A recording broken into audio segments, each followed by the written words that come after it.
Hello friends, in this lecture we are going to understand the effect of glucocorticoid over the stress and a little bit about the regulation of the glucocorticoid. So first thing first, what is stress? As you guys already know the stress, but how will you define the stress? Right, the definition will be given in the guidance, so remember the term or remember the exact word. Any change in the environment that change or threaten to change existing optimal steady state. So basically, by definition, the stress is that any change that will leads to change in the homeostasis, it known as stress, right? Any change in the environment that ultimately lead to change the homeostasis, it will known as a stress. Now what are the type of the stress? So you need to write it down. First thing is the trauma, any injury, then the infection, injection or intense heat or the cold, injection of the any, that is norepinephrine, and any type of surgery. These are the type of the stress. Now what happen in stress? In any type of a stress, one thing will appear, that is increase ACTH secretion. Now once the ACTH secretion is high, it will eventually leads to increased cortisol secretion, and somehow this cortisol will leads to cope up with or resist the stress. Now why the cortisol secretion will high, what is the effect of cortisol, we are going to understand in this lecture. But first, in order to understand the effect of cortisol over the stress, let's understand something about inflammation, because cortisol has a role in inflammation. That is actually the topic of a second year, but we are going to discuss right now. What is inflammation? It is actually the pathology. Now what is inflammation? You can see inflammation, this one is the normal leg, this one is the inflamed leg. You guys are already know this particular type of the disease or the action of the this is followed by the fall down or somewhere. So what is actually happens in inflammation? So whenever there is a tissue injury occur by any disease, by any means, by any trauma, if you are fall down from the bicycle, or if you have a sprain in your leg, what will happens? Any related thing that is ultimately leads to tissue injury, that is bacterial infection, then yes, trauma, then any chemical or even heat. Whenever the tissue injury will occur, in that damaged tissue there are multiple substances get released, yes, by that injured tissue, and that injured tissue that causes dramatic secondary changes in the surrounding uninjured tissue, right? So basically the substance is actually released from the injured tissue, and that substance will eventually perform certain changes in the surrounding normal tissue or uninjured tissue. This entire complex of tissue change is called inflammation. So what is inflammation? Inflammation is that whenever any tissue get injured, after that injury, that injured tissue will release certain substances. That certain substances are eventually leads to tissue change in the surrounding normal tissue, and that change that take place in the normal tissue, that is known as inflammation. Now you need to remember the stages of the inflammation. Now first stages is that you see there are the skin injury. So first is that whenever there is a skin injury, this is just an example. If any type of injury, it will release the chemicals, it will first release the substance that activate the, see, this is the pain, it will eventually prick the skin, and there are some chemical signals or the chemical substance that is released, and that chemical substance are eventually activate the inflammatory process. Now what the second phase is that chemicals will ultimately causes the dilatation of the blood vessel nearby and migration of a leukocyte, right? This is basically vasodilatation. And the third stage or the final stage is the phagocytosis of that particular chemical. So there are only 3 stages written over in this diagram, but there are actually 5 stages. Let me give you one by one. First stage is that it will increase the release of a substance from the injured tissue. It starts the inflammatory process. Second stage is the dilatation of a blood vessel that is nearby. Third stage is that it increases the capillary permeability and leads to leakage of a plasma along with the WBC. Got it? Next stage is formation of the phagocytosis, and the fifth stage is the healing stage. There is a growth of fibrous tissue in order to heal the area. Now let's enumerate the stage. First stage is that release of inflammatory substance. That substance are bradykinin, prostaglandin, histamine and leukotrienes. Second stage is vasodilatation, and via this vasodilatation there is increased blood flow. Third stage is increased capillary permeability. Fourth stage is that along with the capillary permeability increase, the leukocyte will infiltrate or reach to the site of an injury via chemotaxis, that you guys already know in the blood lecture. And the fifth stage is the phagocytosis and ultimately growth of a fibrous tissue to help the healing of the inflammation.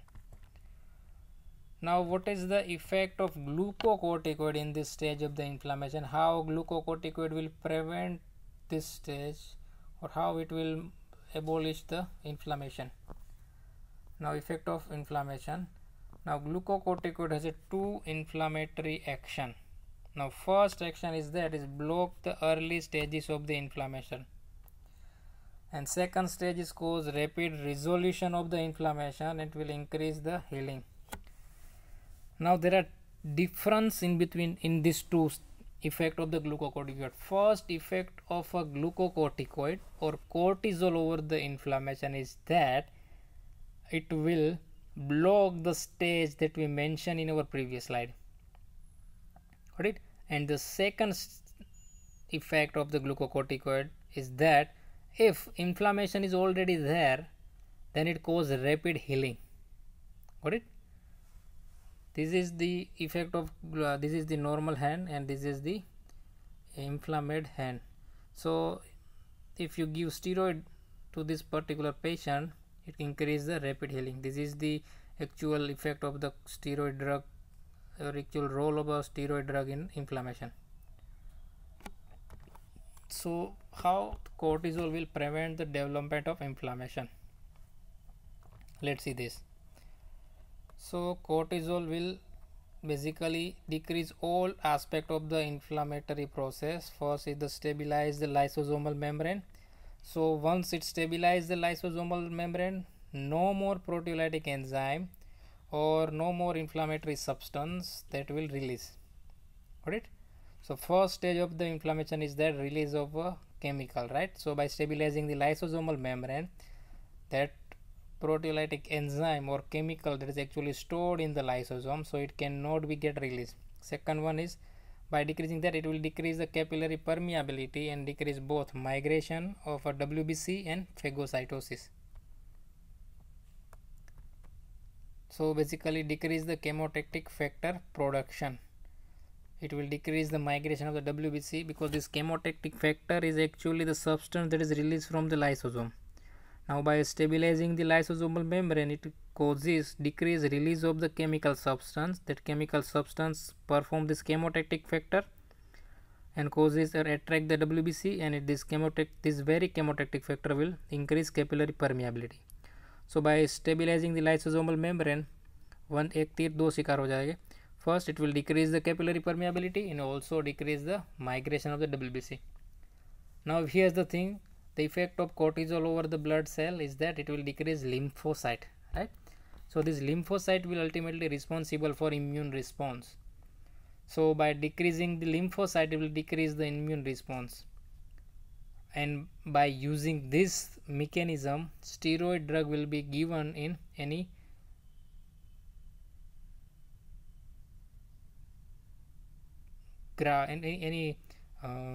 transplantation. If there is a kidney transplant or any the lung tissue transplant or the liver transplant, any transplant tissue, that transplant tissue by during this transplant and after the transplant we give steroid, so decrease the immunity of that particular person and it will decrease the chance of tissue rejection. Now one more thing the steroid will do, it will decrease the fever. So how it will decrease the fever? First we discuss that. Steroid will decrease the release of interleukin 1 from the WBC. And now this interleukin 1 or IL-1 is basically excite the hypothalamus temperature control system, and set point it will increase the set point. So by decreasing the release of interleukin 1, cortisol will decrease the temperature, and once the temperature is decreased, it will leads to decreased vasodilatation and decreased capillary permeability. So these are the effect of cortisol in prevent the development of the inflammation itself, right? Now this is the one set of action.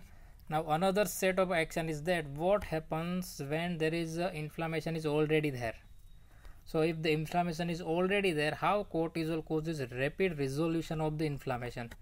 The answer is that it will increase the mobilization of the amino acid that we discussed in the effect of cortisol in the protein metabolism. By increasing the mobilization of the amino acid, that amino acid is eventually used to repair the damaged tissue. Now the effect of cortisol over the carbohydrate metabolism is that it will increase the gluconeogenesis and it will make more glucose available for critical metabolic system. It will increase the glucose available for more to utilize the more amount of glucose in that critical situation. Now cortisol will also increase the lipolysis and make free fatty acid available for fuel as the second source of the energy. So basically what cortisol do in rapid resolution is that it inactivate and remove inflammatory processes. Got it? Now how the cortisol will be useful in allergic reaction? Now basic antigen antibody reaction is basically not affected by cortisol. So what cortisol do? Now inflammatory response that is due to that antibody and antigen reaction is basically more serious than actual allergic reaction. Got it? Once the allergy is set in, that allergy that is generated by antigen antibody reaction, sometimes that antigen antibody reaction is not that much of harmful, but inflammatory response that is generated by this antigen antibody reaction, that inflammatory process is very lethal. So what cortisol do? Cortisol will do two things. It reduce the inflammation and decrease release of inflammatory substance. So by doing this function, cortisol will eventually prevent the anaphylactic shock and even death. This is all about the effect of cortisol. Now let's discuss about the regulation of the glucocorticoid secretion. Now this is the little bit of trick here. Hypothalamus has a particular nuclei. That nuclei will release CRH, that is corticotropin releasing hormone, right? What is the name of that nuclei?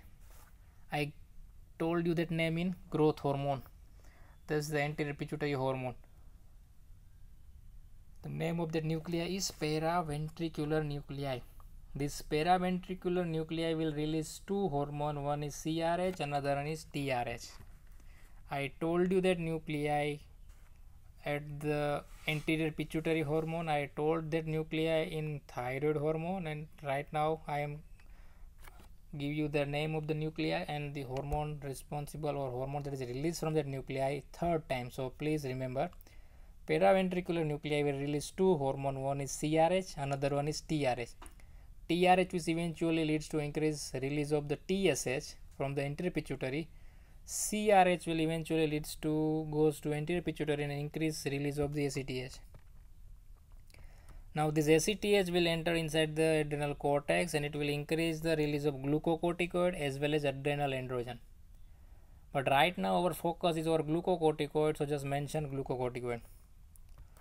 Now let's understand something about ACTH. ACTH is actually the peptide hormone, so it has a basically chain and 39 amino acid sequence. This ACTH will originate from a particular one long chain protein, that is POMC, that is propionmelanocortin. So by cutting down this POMC, one portion is ACTH. Got it? Half-life of the ACTH is 10 minutes. Now one more thing, this from this POMC, MSH is also formed. Now what is MSH? Melanocyte stimulating hormone. Got it? So by this one molecule POMC, ACTH is formed, and by this POMC, MSH will also form. So some of the action of the ACTH will increase the melanocyte production, increase pigmentation if the level of ACTH is more than normal. Got it? Why ACTH causes pigmentation? Because ACTH and MSH are both formed from a single peptide chain, that is propionmelanocortin, POMC. So in applied aspect, by somehow if the level of ACTH will increase, it has the action of higher pigmentation. Got it? And the secretion of the ACTH is basically irregular burst throughout the day. So ACTH secretion is not continuous, rather it is pulsatile fashion. So if the ACTH secretion is in pulsatile fashion, so the glucocorticoid will be, right? So plasma cortisol will be rise and fall in response to that burst. That burst or pulsatile secretion of glucocorticoid, it is called circadian rhythm of a glucocorticoid secretion. Now let's discuss that circadian rhythm of the glucocorticoid. Now that burst of the glucocorticoid is most frequent in early morning between 4 am to 10 am. Remember the time. Burst or the secretion of the glucocorticoid is more during early morning between 4 am to 10 am, and it has an inverse relationship with the eosinophil count. So eosinophil count is lower in 4 am and 10 am. This diurnal rhythm of the glucocorticoid secretion is because of the diurnal secretion of the ACTH. Got it? And this diurnal rhythm of ACTH secretion will ultimately lead to cyclical changes in the glucocorticoid secretion. And biological clock that is responsible for this circadian rhythm, it is located over the suprachiasmatic nucleus of the hypothalamus. So by somehow there is a particular relation between the suprachiasmatic nucleus and ACTH secretion. So during the early morning, that gives signal to the ACTH secreting nuclei, that is paraventricular nuclei, and it causes burst release of CRH, and this burst release of CRH will cause the burst release of ACTH, and this burst release of ACTH will cause burst release of the glucocorticoid. Now let's discuss the effect of CRH in the regulation. Now as far as the CRH is concerned, in emergency situation, in stressful condition, there is increased ACTH secretion, and this increased ACTH secretion is basically mediated via hypothalamus through release of the CRH. Got it? So in emergency situation, somehow CRH release will increase, and this CRH release is eventually increase the ACTH secretion, and that ACTH secretion will causes release of the glucocorticoid. So in any stressful condition, in any emergency situation, how the CRH release will increase?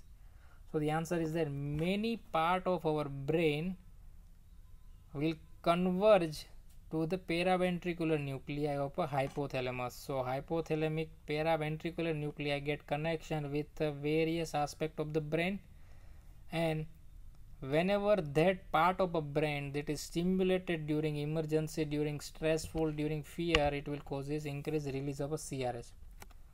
Now how CRH secretion is affected? Let's enumerate the cause of a release of the CRH. First thing is, in response to emotional stress, fear and anxiety, input from a amygdala nucleus will eventually converge over the CRH. This is one thing. Second thing is, during diurnal rhythm, input from suprachiasmatic nucleus, it converge over the paraventricular nuclei. and in response to injury, the input from a pain pathway, input that ascends to the hypothalamus via nociceptive pain pathway and reticular formation is eventually converge over the CRH secreting nuclei, that is paraventricular nuclei. And here's the thing, baroreceptor exert as an inhibitory input via NTS. Now what is NTS? NTS is a nucleus tractus solitarius, and it will eventually increase CRH and then increase ACTH secretion. Got it?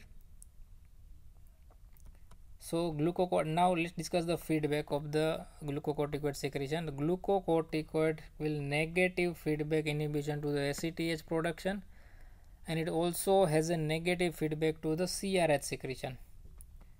Now both this, now see, ACTH secretion will increase by, see, the secretion of ACTH now is regulated under two things. One is whenever there is more amount of CRH, there is more amount of ACTH secretion. Another thing, if more glucocorticoid, it will decrease ACTH secretion. Got it? So rate of ACTH secretion is determined by two opposing force. One is the stimuli that converge through the hypothalamus to ACTH, hypothalamus to increase ACTH secretion. Another one is the action of a glucocorticoid will eventually decrease the ACTH secretion. Now this is all about the action of CRH and ACTH. Now how this CRH and ACTH will work on a target cell. Now mechanism of action.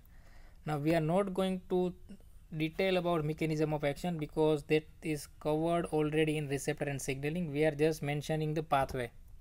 So the action of the CRH will use cyclic AMP pathway, and it will eventually increase the synthesis and release of the ACTH from the corticotrope.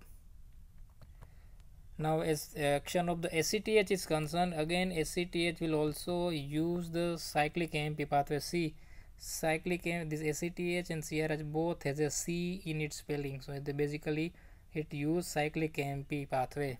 That is the formula that I mentioned in our receptor and signaling chapter number 2, right? The mnemonics or the formula to remember how the hormone will work via which receptor, that I already mentioned in detail in receptor and signaling 2. So go through that, it is very easy. So by using the cyclic AMP pathway, what the ACTH will do, ACTH will increase the conversion of the CHO means cholesterol, to pregnenolone, and increase the secretion of glucocorticoid and adrenal androgen. Now this is all about the regulation of a glucocorticoid. In next lecture we are going to learn about the applied aspect. Thank you.